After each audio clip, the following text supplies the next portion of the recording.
Morning, hello and welcome to Mediculum science classes. पिछले classes में, पिछले वीडियोस में आपने देखा था कॉम्बिनेशन रिएक्शन जो कि एक्सोथर्मिक था, और white washing of the wall को तो बिल्कुल मत भूलना, बहुत ज़रूरी है। और अब हम लोग सीखने वाले हैं अगले टाइप का रिएक्शन जिसको कहते हैं decomposition reaction. Yes, you are watching beautiful channel that's a Mediculum science classes. और अभी सर पब्लिसिटी करना बंद कीजिए, कंटेंट लीजिए, ऑफकोर्स कंटेंट ही आपको मिलने वाला है। अभी हम लोग बात कर रहे थे डीकॉम्पोजिशन रिएक्शन। ये मार्कर को ना पोलियो का ड्रॉप डालना पड़ेगा।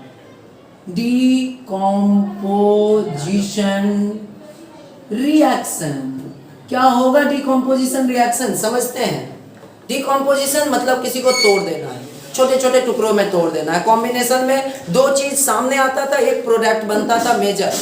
यहाँ पे क्या होगा? एक रिएक्टेंट होगा, दो प्रोडक्ट बनेगा। हे कमन, क्या बोले? कॉम्बिनेशन रिएक्शन में दो चीजें, दो रिएक्टेंट आके एक प्रोडक्ट बनाता था। यहाँ पर क्या होगा? एक रिएक्टेंट होगा और दो तीन प्रोडक्ट बन जाएगा। बिलीव नहीं हो रहा? नहीं हो रहा ना? कोई बात नहीं, इधर बिलीव करोगे। FeSO4 सुना ही होगा, पुराना रिश्ता है अपना। अरे ब्लू विट्रियोल यार, blue vitriol, do you know about that? Very good, green vitriol. So basically green vitriol is FeSO4 into 7H2O. You learn about the salt in class 7th acid base salt chapter. तो FeSO4 को ना आप कुछ मत करो, water को तो अभी हिडन रहने दो, क्योंकि वाटर ऑफ क्रिस्टलाइजेशन में है। तो हम लोग बात करेंगे इसके बारे में बाद में। बट हीट कर दिए, जैसे ही इसको कर दिए हीट, तो ये बन गया Fe2O3SO2 और SO3। समझ रहे हो? अब सर आपको कैसे पता चला SO2 कैसे बना, SO3? सर है ना, पता चल जाता है। और तुम्हें भी पता चले, यही बात सिखाने के लिए यहाँ पे आए हैं। चलो, finally we get a very perfect example of decomposition reaction. FeSO4 heated and turns into Fe2O3, SO2 gas and SO3 gas. This particular reaction when performed, then the students or we may feel burning smell of sulfur. Sulphur जलने का जैसा smell होता है ना, ऐसा नहीं, बहुत खतरनाक तरह का स्मेल आएगा। बात समझ में आया? टाइट्रेशन वगैरह बाद में पढ़ेंगे हम लोग, केमिस्ट्री आगे पढ़ेंगे। अभी समझते हैं कि ये जो है, ये प्रोडक्ट था, यहाँ तीन रिएक्टेंट हो गया, तो ये हो गया हीट करने से हो रहा है। तो देखो डीकॉम्पोजिशन में ना, यहाँ चाहिए तुम्हें एनर्जी, समझ रहे हो? एनर्जी यहाँ चाहिए। कॉम्बिनेशन में एनर्जी रिलीज हो रहा था, यहाँ पे एनर्जी चाहिए। और एनर्जी सप्लाई ना तीन चेन से हो सकता है, तुमको पता है? तीन चेन से हो सकता है। नंबर फर्स्ट हीट से हो सकता है, दूसरा क्या हो सकता है? इलेक्ट्रिसिटी से हो सकता है, और तीसरा क्या हो सकता है पता है? लाइट से हो सकता है। तो जब हीट से होगा तो क्या होगा पता है? इसको कह देंगे हीट, मतलब थर्मल, यानी थर्मल डीकॉम्पोजिशन। जब इलेक्ट्रिसिटी से होगा तो क्या बोलेंगे पता है? नहीं सोचा? Electrolytic decomposition. और लाइट से होगा तो photo chemical decomposition. Is that clear? Very good. तो देखो ये नाम ना एक्चुअली सोर्सेस के बेसिस पे बांटा गया है कि लाइक हीट से यदि किसी चीजों को तोड़ा जा रहा है, डिकम्पोज किया जा रहा है, तो थर्मल डिकम्पोजिशन। इलेक्ट्रिसिटी से तोड़ा जा रहा है तो इलेक्ट्रोलाइटिक डिकम्पोजिशन, और लाइट से तोड़ा जा रहा है तो फोटो याद है? फोटो सिंथेसिस, फोटो मतलब लाइट ही तो हो रहा है ना, फोटो केमिकल डिकम्पोजिशन। समझते हैं सबसे पहले टाइप का डिकम्पोजिशन से, जिसका नाम है थर्मल डिकम्पोजिशन। देखो थर्मल डिकम्पोजिशन में ऑब्वियस हीट यहाँ पे प्रोड्यूस करवाया जाएगा, हीट दिया जाएगा, और उसको यहाँ पे हीट चाहिए। अब तुम सोचो, जिस रिएक्शन में हीट चाहिए होगा उसको क्या कहेंगे? अब कॉस एंडोथर्मिक चेंज, एंडोथर्मिक। और तुमको पहला वीडियो में ही बता चुके हैं, एंडोथर्मिक चेंज बोलो या रिएक्शन, बात तो एक ही है। तो ये बात FeSO4 SO2 SO3 और ये बना। ये तो एक एग्जाम्पल हो गया। अभी यहाँ पे क्या हुआ पता है, ये ना ग्रीन कलर का था। क्यों ग्रीन था? क्योंकि 7H2O वाटर ऑफ क्रिस्टलाइजेशन इसके पास था। जैसे ही हीट हुआ ना तो ये Fe2O3 SO2 और SO3, तो यहाँ पे कंपाउंड जो ये तो गैस में बदल गया ना, तो ये जो कंपाउंड है ना अब व्हाइट पाउडर के फॉर्म में बदल गया। चलो अभी दूसरा एक एग्जांपल लेते हैं, that is CaCO3। If CaCO3 combines or heated then it turns into calcium oxide and carbon dioxide, जो होना ही था। याद है?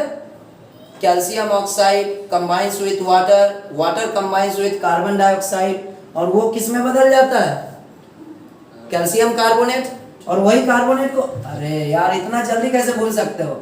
देखो इसके साथ बहुत गहरा रिश्ता है अपना यार। कैल्शियम ऑक्साइड वाटर, याद आया? हाँ, कुछ तो आ रहा है सर, आ रहा है। CaOH का होल ट्वाइस, याद आया? और प्लस CO2। अब क्या बन रहा था? यही बन रहा था कि नहीं बन रहा था पिछले रिएक्शन में? ऑफ कोर्स बन रहा था। तो ये CO3 को फिर से जब आप हीट कर दिए तो ये बदल गया किस में? CaO और CO2 में। बातें समझ में आई? चलो अब समझते हैं। यहाँ पे कैल्शियम कार्बोनेट को हीट किए, कैल्शियम ऑक्साइड और कार्बन डाइऑक्साइड में बदल गया। It's also example of thermal decomposition. अब चलते हैं थर्ड इक्वेशन पे, थर्ड जो एग्जांपल बहुत पॉपुलरली पूछा जाता है।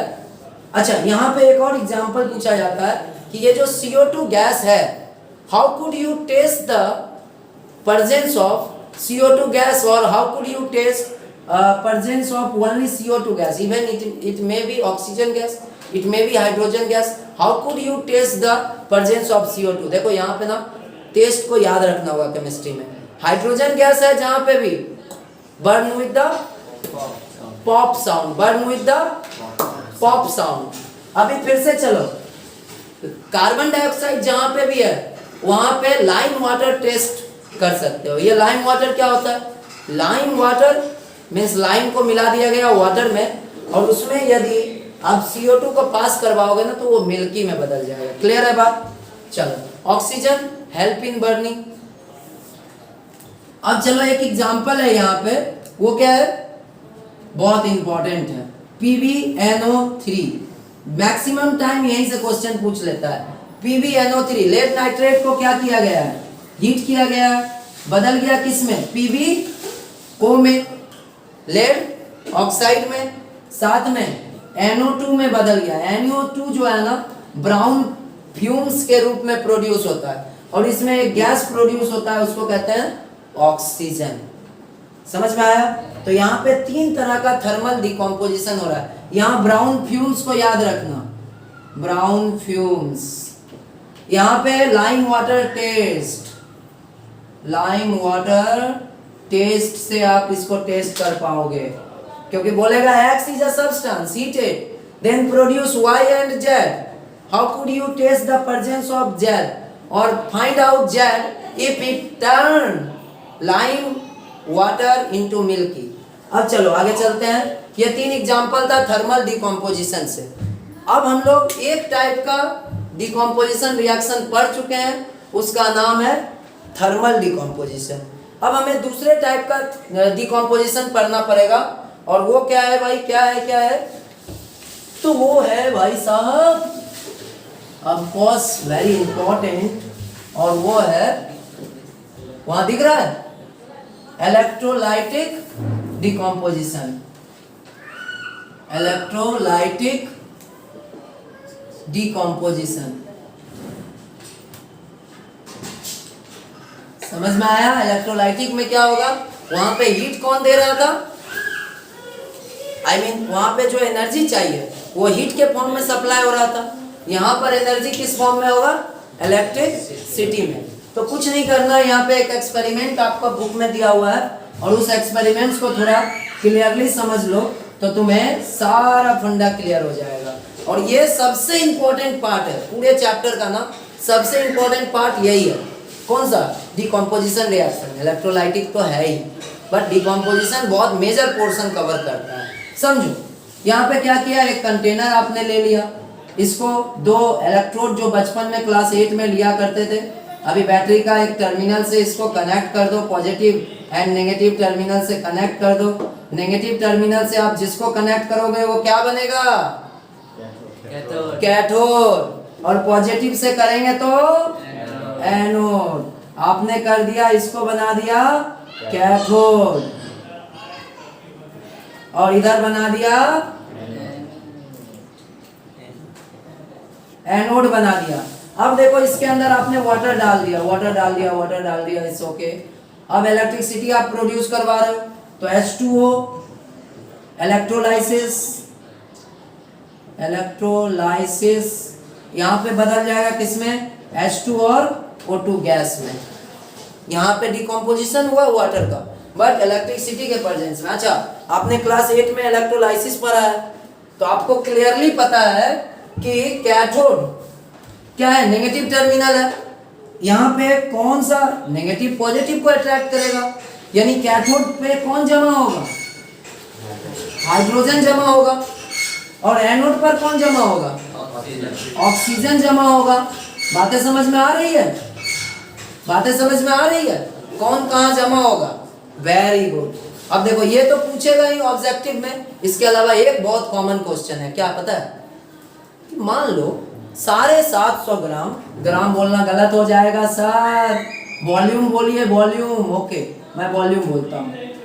750 ml मान लो वाटर लिया गया, इसको इलेक्ट्रोलाइसिस हमने करवाया तो हमको क्या मिला प्रैक्टिकली? लाइक 500 ml हमको और 250 ml मिला। अब सोचो 500 ml कौन मिलेगा? हाइड्रोजन या ऑक्सीजन? Of course hydrogen. और 200 ml कौन मिला? ऑक्सीजन। सर ऐसा क्यों हुआ? क्योंकि सर एक मॉलिक्यूल्स H2O बनने में ना 2 एटम हाइड्रोजन का लगा है, 1 एटम ऑक्सीजन का लगा है। तो जब ये ब्रेक होगा ना तो ऑक्सीजन के हिसाब से ना ये डबल ही होगा। बातें समझ में आ गई? Very good. तो ये क्वेश्चन सबसे ज्यादा पूछा जाता है। अब चलो अगले लास्ट जो इसका डिकम्पोजिशन का टाइप है उसको हम लोग समझ लेते हैं। और भी बहुत सारा एग्जाम्पल है इलेक्ट्रोलाइसिस का, बट थर्ड टाइप का समझ लेते हैं। वो है लाइट के प्रेजेंस में जो किया जाता है उसको क्या कहते हैं? अरे जो किया जाता है मतलब डिकम्पोजिशन किया जाता है, फोटोकेमिकल डिकम्पोजिशन। अब समझो कि यहाँ पर क्या हो रहा है? सिल्वर क्लोराइड है, मान लो AgCl2 सिल्वर क्लोराइड है। ये क्या हुआ? व्हाइट कलर का है। अभी सिल्वर तो व्हाइट होता ही है ना, व्हाइट कलर का है। और ये बदल गया किसमें? सिल्वर और Cl2 में। अब जैसे ये हुआ, कब हुआ? जब इस पे सनलाइट आया तब हुआ। और ये जो है ग्रे कलर में बदल गया। ग्रे कलर में बदल गया कौन? जब डिकम्पोजिशन हो गया व्हाइट सिल्वर क्लोराइड का तब वो क्या बदल गया? ग्रे कलर में बदल गया। क्लियर है बात? तुमसे मैक्सिमम टाइम पूछेगा नेम द सब्सटेंस और x is a substance which is white in colour after photochemical decomposition it turns into gray color substance and a gas। और इस गैस के बारे में बाद में बताएंगे जो ब्लीचिंग पाउडर को बनाने में बहुत काम आता है। ये भी बहुत बार पूछता है तो ये बाद में बताएंगे। But now next point AgBr2 हमको पता है, क्लोरो ब्रोमो आइडो ये सब का सब क्या है? हेलोजन है। ओके, नहीं पता है कोई बात नहीं, इस लास्ट चैप्टर में पीरियोडिक टेबल पढ़ेंगे, सारा कुछ फंडा क्लियर हो जाएगा। बट ये समझ सकते हैं कि क्लोरीन ब्रोमीन और आयोडीन तीनों का तीनों एक ही तरीके का एलिमेंट होता है। तो चलो इसमें कर दिए Ag और Br2। ये यूज होता है किसमें पता है? ये यूज होता है ब्लैक एंड व्हाइट फोटोग्राफी में। समझ में आया? ये क्या किसमें यूज होता है? ब्लैक एंड व्हाइट फोटोग्राफी में। तो ये आपका आज का पूरा समरी था किस विषय पर? ऑफ कोर्स डिकम्पोजिशन रिएक्शन पे। तो ये थर्ड वीडियो है। आपको और कुछ जानना है तो आपको जाना चाहिए फर्स्ट सेकेंड वीडियो में, जहाँ पे आप प्रॉपर्टीज ऑफ केमिकल रिएक्शंस को समझ पाएंगे। तो अब चलते हैं, इसको समराइज करते हैं बहुत छोटा सा टाइम में 2 मिनट। अपने दिमाग को जो आपने पढ़ा उसको समराइज कर लो। नंबर फर्स्ट, डिकम्पोजिशन रिएक्शन का मतलब है कि ये जो रिएक्टेंट है, single reactant turn into different product. दूसरा, ये 3 तरीके का होगा, कौन कौन? Thermal decomposition, electrolytic decomposition and photochemical decomposition. ये क्लियर हो गया। फोटो, अब थर्मल डिकम्पोजिशन का 3 रिएक्शन है, कौन कौन? फेरस सल्फेट, कैल्शियम कार्बोनेट और लेड नाइट्रेट। क्लियर है तीनों में? एक में जो है आपका सल्फर बर्निंग स्मेल देगा, एक में आपका कार्बन डाइऑक्साइड लाइम वाटर वाला देगा और एक ब्राउन फ्लेम्स देगा। क्लियर है? हाइड्रोजन का अमाउंट ऑक्सीजन के अमाउंट से डबल क्यों होता है, ये एक क्वेश्चन है। और उसके बाद सबसे इंपॉर्टेंट, एनोड पर कौन जमा होगा, कैथोड पे कौन जमा होगा, और लास्टली जो ये बातें हैं फोटोकेमिकल डिकम्पोजिशन, ग्रे कलर में बदल जाना या ब्लैक एंड व्हाइट फोटोग्राफी में यूज करना।